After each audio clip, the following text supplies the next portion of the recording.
High, আমি রূপম। এখন কথা হবে আব্রাহাম ওজলার ছবিটা নিয়ে, যেটা হটস্টারে মুক্তি পেয়েছে। এটা মালায়ালাম ছবিতে মুখ্য চরিত্রে অভিনয় করেছে জয়রাম মামুথি। এবার যেহেতু ছবির মুখ্য চরিত্রে মামুথি রয়েছে, সেই কারণে এই ছবিটা দেখার জন্য এক্সাইটমেন্ট একটু বেশি ছিল। কারণ রিসেন্ট টাইমসে তার ছবির যা কনসেপ্ট হয়, সেটা তো অবশ্যই তার ছবি দেখার জন্য একটা এক্সাইটমেন্ট কাজ করায় আর কি। তো কেমন লাগলো এই থ্রিলার ছবিটা, এবং বলে দিই আমি, এই ছবিটা কিন্তু হিন্দি ডাবিংয়ের সাথেই অ্যাভেলেবেল রয়েছে। তো এই ছবির গল্পটা যদি একটু করে বলি, এখানে একজন বার্থডে কিলার, যার খুনের পিছনে একটা বিশাল বড় রিজন রয়েছে। এবার এখানে জয়রামের যে ক্যারেক্টার, সে কেসটা ইনভেস্টিগেট করছে, এবং যে পিছনে রয়েছে তার কি রিজন, এর থেকে বেশি জানতে হলে তোমাকে হটস্টারে গিয়ে ছবিটা দেখতে হবে। ছবিটা মোটামুটি 2 ঘন্টা 20-25 মিনিট ডিউরেশনের ছবি। ছবির পজিটিভ দিক, নেগেটিভ দিক, আমার কাছে এই ছবির জন্য বেশ কিছু পজিটিভ দিক রয়েছে এবং কিছু নেগেটিভ দিকও আছে। তবে আমাকে যদি এক লাইনে এই ছবির রিয়াকশানটা বলতে আমি বলবো, এটা একটা ডিসেন্ট থ্রিলার। মানে তুমি যদি হেভি কিছু এক্সপেকটেশন এই ছবিটা দেখতে বসো, তাহলে হয়তো সেটা তোমার ফুলফিল হবে না। কিন্তু এই ছবির শুরুর যে 30-40 মিনিট, সেখানে না একটা মজা আছে। মানে এরকম ধরনের থ্রিলার ছবির ক্ষেত্রে অনেকগুলো ইভেন্টস ঘটতে থাকে এবং পুরো অডিয়েন্স কনফিউজড যে কী হচ্ছে, কিন্তু সেটা এতটাই ইন্ট্রিগিং ওয়েতে হচ্ছে সেটা দেখতে খুব ভালো লাগে। এই ছবির ক্ষেত্রে সেটা হয়, এবং ছবিটা না ইমোশনালি আমাদের সঙ্গে কখনোই কানেক্ট হয় না, কিন্তু এন্ডের যে 25 মিনিট আছে সেটা খুব ভালো। মানে সেখানে ছবিটা ইমোশনালি আমাদের সাথে পুরোপুরি জুড়ে যায় ওই যে ব্যাক স্টোরিটায়, এবং শেষে যে টুইস্টের পোর্শনটা আছে সেটাও বেশ ভালো। তা ছবির গল্পের এবং গল্প বলার মধ্যে কিছু পয়েন্টস আছে, স্ক্রিন প্লের কিছু নোট আছে, হাই কিছু পয়েন্ট আছে যেগুলো খুব ওয়ার্ক করবে। তা তুমি যদি এই ছবিটাকে অত বেশি কিছু না ভেবে, প্রোমো না দেখে দেখতে বসো, এই ছবিটা কিন্তু একটা ঠিকঠাক থ্রিলার। সেকেন্ড পজিটিভ দিক হচ্ছে এই ছবিতে স্ট্রং পারফরমেন্স। এখানে জয়রামের পারফরমেন্স খুব ভালো। এছাড়া সাপোর্টিং কাস্টে যারা ছিল তারা প্রত্যেকে নিজের জায়গায় ডিসেন্ট। এবার মামুথি ছবিতে অনেক পরে আসে, কিন্তু যখন আসে সে এই ছবির জান হয়ে যায়। যদিও তার স্ক্রিন অন টাইম খুব কম, বাট প্রেজেন্স ব্যাপক। এই ছবির ব্যাকগ্রাউন্ড স্কোর কিছু কিছু জায়গায় খুব ভালো, এবং সেটা মালায়ালাম বাদবাকি ছবিগুলোর যেরকম ব্যাকগ্রাউন্ড স্কোর হয় সেরকমই।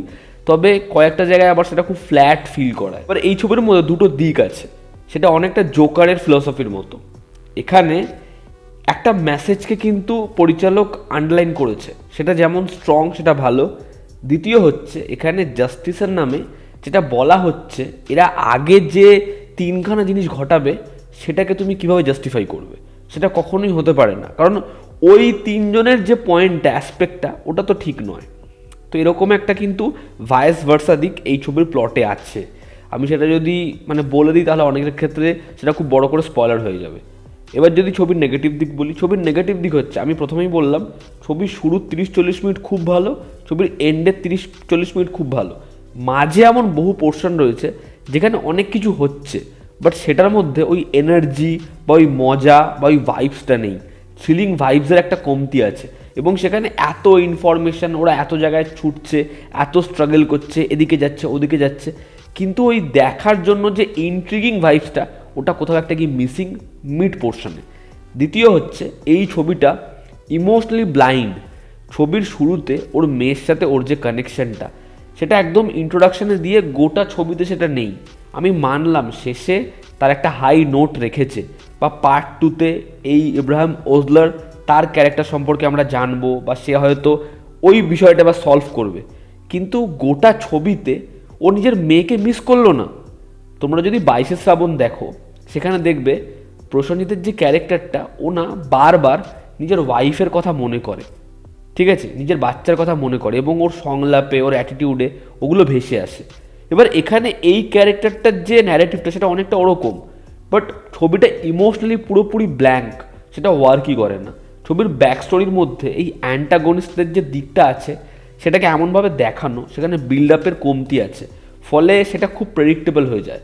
এবং ছবির মধ্যে কিছু টুইস্ট অ্যান্ড টার্ন, কিছু বিষয়পত্র এমন যেগুলো একটু ক্লিশে, একটু প্রেডিক্টেবল। ছবির হিন্দি ডাবিং ঠিকঠাক, তবে কিছু কিছু জায়গায় তুমি যদি সাবটাইটেল অন করে ছবিটা দেখো, দেখবে হিন্দি ডাবিংয়ে পুরো বিষয়টাকেই বদলে ফেলা হয়েছে।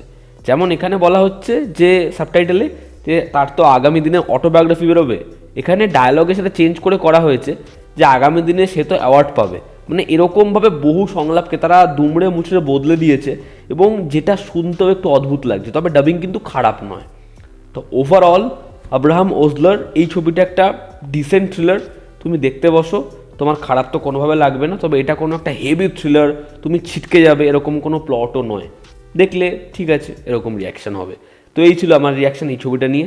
তোমরা যারা ছবিটা দেখেছো তোমাদের কেমন লেগেছে জানিও, জনতা আমাদের পাশে আছে। লাভ ইউ অল, সাব বাই, টেক কেয়ার, আবার দেখা হচ্ছে।